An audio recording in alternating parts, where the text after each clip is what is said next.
As a leader, whatever you model for your team will show up in your team.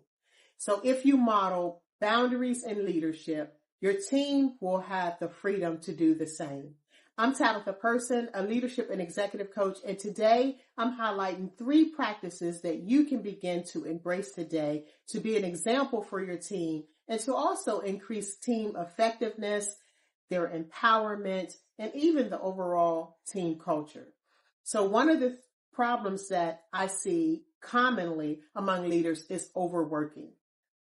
And when the leader consistently overworks and never takes the opportunity to build margin into his or her calendar, take time for reflection, strategizing, envisioning, and even just downtime, the team feels like they can't do it either.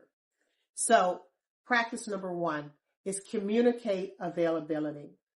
Align your calendar so that you have white space, you have time for strategy, you have time for head down work, you have time to focus and reflect, but also you have a defined period at the end of your day. When you do this, you give your team an opportunity to do the same thing. Now they can build in downtime in their day, opportunities for reflection, and they can put a period at the end of their day so that what they do for work is not bleeding over into their personal time, making them feel like they're always working. Challenge number 2 is a lack of respect. A lack of respect for boundaries. So you as a leader, when you establish boundaries and you allow your team to do that, it is your job to respect the boundaries. So what does this mean? This means you're not emailing them in the middle of the night. And I know many leaders would say, well, I'm not expecting them to respond at 12 midnight or 2 in the morning. And perhaps they don't respond, but they probably feel the urgency to respond. And then some may actually respond, breaking their personal time. So respect their boundaries. It's not just with the time that they're away from the job, but also respect their capacity.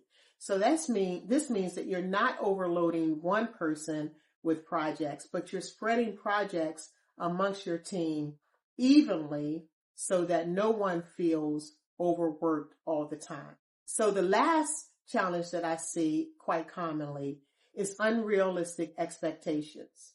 So a practice that you might embrace around this is really normalizing healthy pushback. When your team members say that they can't take on another task because they're at capacity, honor what they're saying. So how does the leader model this? He or she models this by doing it themselves, by really offering pushback when they know their plate is overwhelmed, negotiating their time to maybe offload some things or delay even embracing the project. The opportunity here, though, is to allow your team to say no with cause, and you understand that.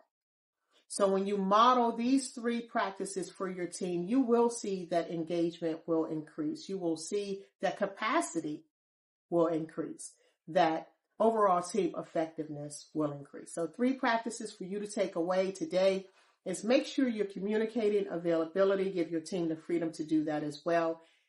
Then respect the boundaries that are set forth.